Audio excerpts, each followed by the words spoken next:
And we return to Book 9 of Homer's epic, the Iliad. And if you've just stumbled across this video without having seen the others, down in the description below there is a playlist link where you can watch every video that I've made on the epic, the Iliad.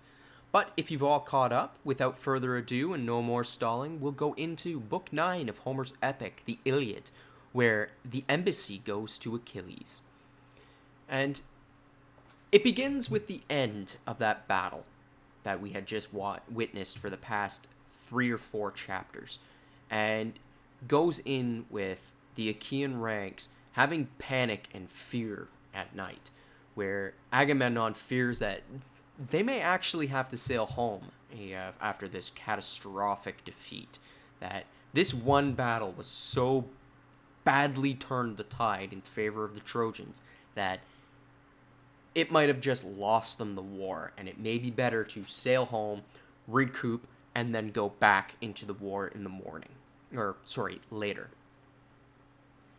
Diomedes, a young Trojan soldier who's not a sceptered king, surprises everyone as he stands up and argues against such cowardice, as he still has faith in Zeus's promise in their coming victory over Troy. Now, everyone begins to argue over this until Nestor, being the voice of reason that he is, calms every single man down and says that it is now the time to approach Achilles. Agamemnon does not wish to do this, but he finally relents to Nestor's pestering and offers the return of Briseis, along with his oath that he had never soiled her by laying in bed with her. He also takes this a step further, being the better man, and offers Achilles greater treasure and marriage to his daughter of Achilles' choosing, if only Achilles would be willing to return to fight.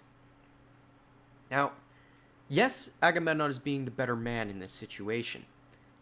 He's willing to restore Achilles' pride and honor and to give him riches beyond belief.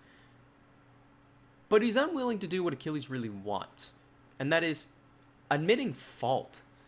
Despite continuing to lump treasure after treasure and including being lord over 7 cities, he, however, still wants Achilles to bow down before him, and that's not what Achilles is going to want.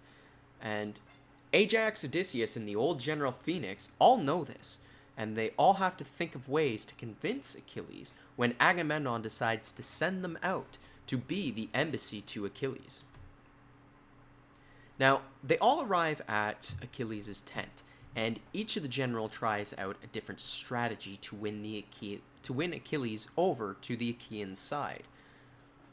Odysseus is the first to speak, wisely leaving out the parts about bowing down before Agamemnon, and appeals to Achilles' responsibility to help out his fellow Achaeans. But Achilles refuses the treasures flat out, and even threatens to sail home. Phoenix, who has a familiar bond with Achilles, being from the same area and had even helped to watch Achilles grow up, in a nutshell. He asks Achilles to please forgive Agamemnon by telling him a story about an angry prince who lost the honor of rich gifts because he waited too long to relent. Achilles does not want to gain honor in that way, as he himself prefers to win them by his own hands, prying it from the hands of another. Lastly, it is Ajax who decides to speak, who, instead of appealing to his duty and all of that, he then tells Achilles to instead earn the respect of his comrade in arms, to earn their love. Ajax is the most successful out of all of the 3 generals, as Achilles responds more kindly to this, because he does wish to earn what he gets, and telling a man to earn the respect and love of your comrade in arms, that's going to hit home to him. But despite that, Achilles still will not and does not fight until, and even tells them, until Hector burns his very ships to the ground. Now, before the generals leave, as they all realize this is a lost cause, Achilles turns to Phoenix and asks him to sail home with him, or at the very least, spend the night as his guest. Phoenix decides to do this, and Christ hears as he does, because he does not wish to see Achilles to throw everything away and go home a dishonored man.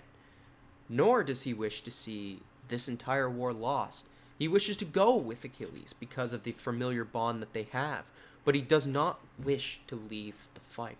And him being torn between two worlds brings him to tears.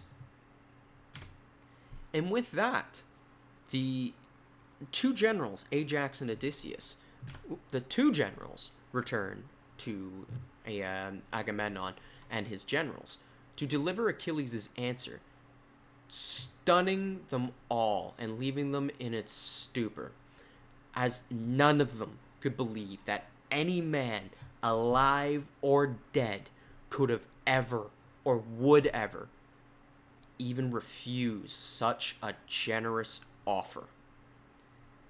Diomedes, again, the young, brash soldier, who's neither a sceptered king nor a old veteran of war, is the one who speaks out, ending the stupor on all of the generals' faces, and even igniting a little bit of courage within them. He tells them not to worry about Achilles. They will all sleep, gain the needed rest that they need for the fight in the morning, and Agamemnon will lead them all bravely in the morning. And with that, the lull between the battle and the very human fear of loss and defeat that rings through the Achaean camps adds a nice lull from the battle that was and the battle that will be. And we end Book 9 of Homer's epic, the Iliad. If you enjoyed it, then you can pick up and off of my Amazon affiliate link in the link description below. You can see a leather-bound hardcover edition of the Iliad and the Odyssey by Homer. You can pick one up there, helps out the channel. But if you didn't like it, then don't hesitate to dislike it and give me a comment as to what I can do to improve.